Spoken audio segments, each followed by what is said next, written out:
അസ്സലാമു അലൈക്കും വറഹ്മത്തുള്ളാഹി.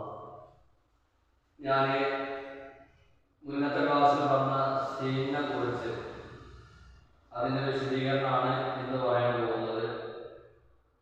സീന് ബാനോട് ചേർത്ത് വരുമ്പോൾ സീനിന്റെ മുമ്പിൽ വരുന്ന തുടക്കം ബാഹ്, താഹ്, നൂന്, യാ എന്നിവ ഒരു അലിഫിന്റെ 2 ബാർ 3 ഭാഗത്തോളം ഉയർന്നു വരണം.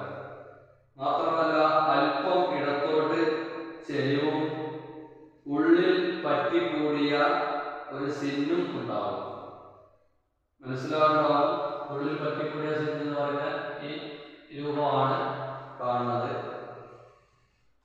മദ്യം, അതായത് നടുവിലെ ഭാവവും 1/2 അലിഫിന്റെ അളവ് ഉയരാവുന്നതാണ്. ചെറിയൊരു അലിഫിന്റെ കണക്കനുസരിച്ച് ഉയരണം.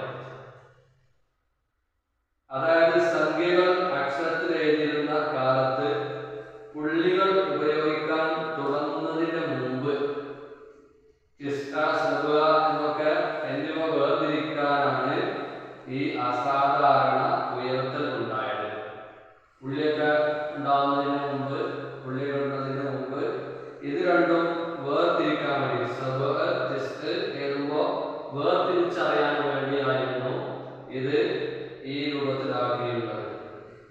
അത് പിന്നെ ബാഹിന്റെ കൂട്ടാളികളായ എല്ലാ അക്ഷരങ്ങൾക്കും ബാധകമായതാണ്.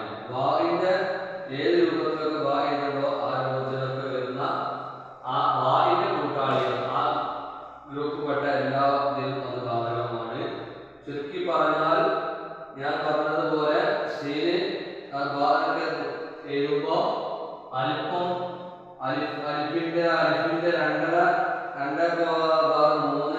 അതുപോലെ 1/2 അലിഫിന്റെ അളവിലൊക്കെ ഉയർത്തിയത് ഇതൊക്കെ ഉദാഹരണങ്ങളൊക്കെ നിങ്ങൾക്ക് കാണാൻ സാധിക്കും. ഈ രൂപത്തിലാണ് ബാഹിന്റെ മോഡലുകൾ ഉള്ളത്. ഇൻഷാ അല്ലാഹ് അതിനെക്കുറിച്ച് വിശദീകരമായിട്ട് അടുത്ത ക്ലാസ്സിലൊക്കെ സീനും മറ്റേ സ്വാദുമൊക്കെ ചേർത്ത് ചെയ്യുന്ന രൂപങ്ങളൊക്കെ വരാനുണ്ട്. എല്ലാ ക്ലാസ്സും